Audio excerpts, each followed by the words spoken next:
اللهم لك الحمد على نعمة الإسلام، ولك الحمد على نعمة الصيام والقيام، ولك الحمد على إدراك شهر رمضان، ولك الحمد على نعمة ختم القرآن. اللهم لك الحمد حتى ترضى، ولك الحمد إذا رضيت، ولك الحمد بعد الرضا. لا نحصي ثناء عليك، أنت كما أثنيت على نفسك. اللهم إنا عبيدك بنو عبيدك بنو إمائك، نواصينا بيدك، ماض فينا حكمك، عدل فينا قضاؤك.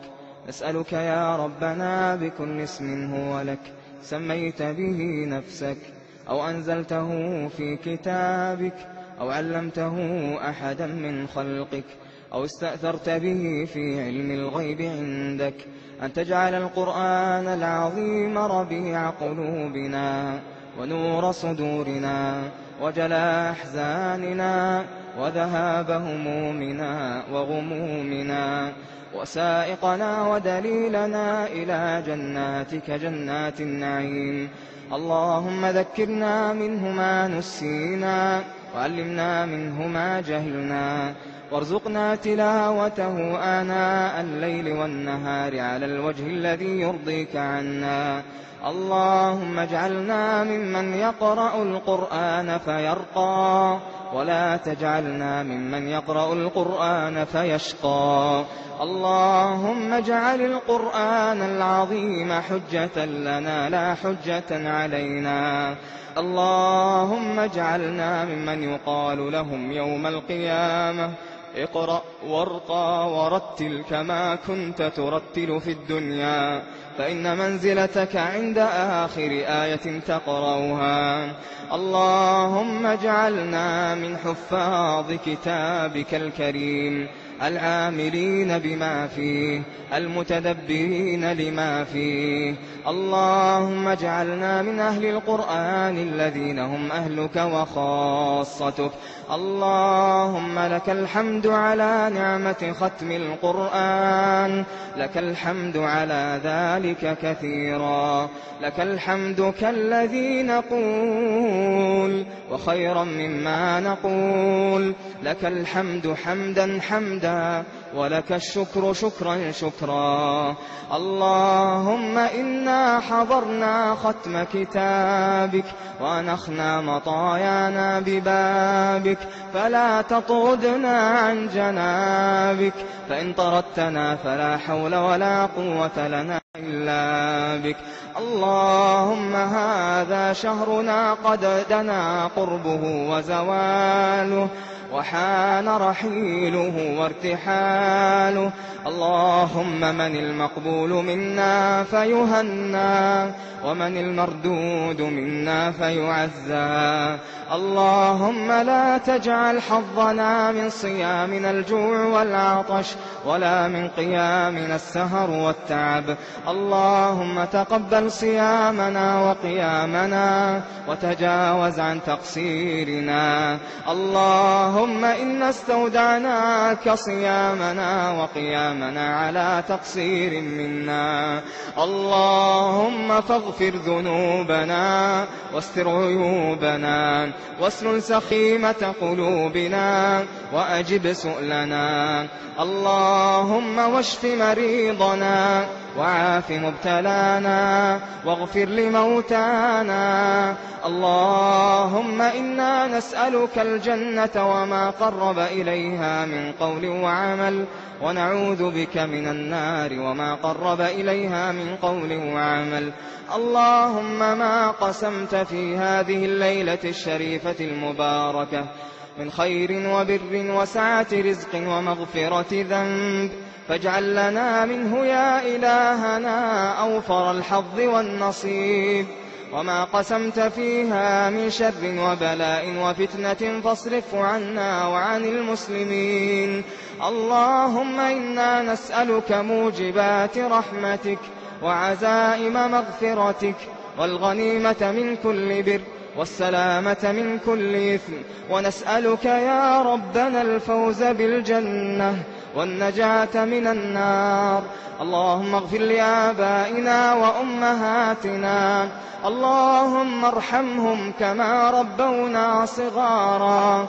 اللهم ارزقنا بر آبائنا وأمهاتنا وبر أبنائنا بنا. اللهم ارزقنا بر آبائنا وأمهاتنا أحياء وأمواتا يا ذا الجلال والإكرام. اللهم اصلح شبابنا وشباب المسلمين، اللهم واحفظنا وإياهم من فتن الشبهات والشهوات. اللهم انصر بهم دينك وأعل بهم كلمتك. اللهم من كان منهم مستقيما فزده ثباتا ويقينا، وسلحه بسلاح العلم والإيمان يا رب العالمين. ومن كان منهم مقصرا اللهم فاغفر ذنبه واستر عيبه، واشرح يا إلهنا صدره، واشرح يا إلهنا صدره.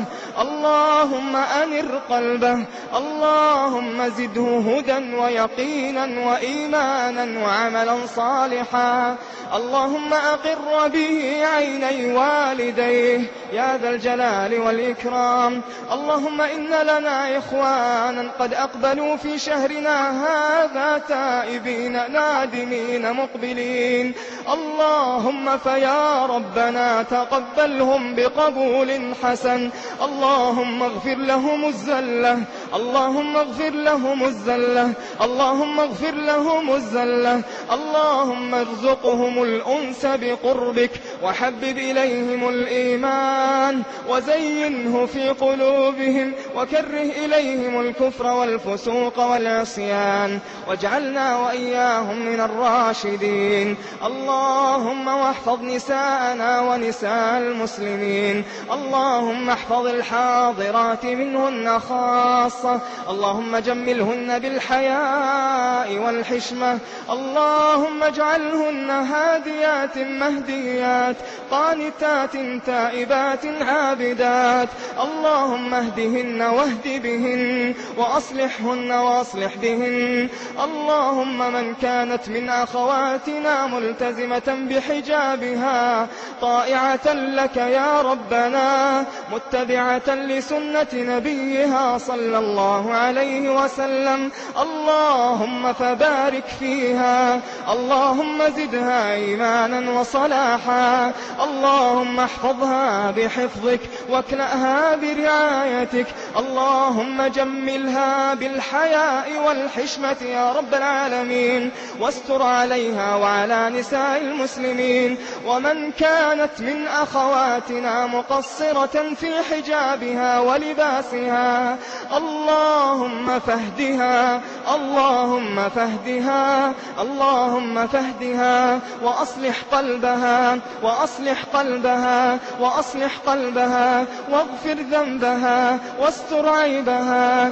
اللهم استر عيبها، اللهم اجعلها صالحة في نفسها ومصلحة لغيرها. اللهم تب علينا وعليها، اللهم تب علينا وعليها.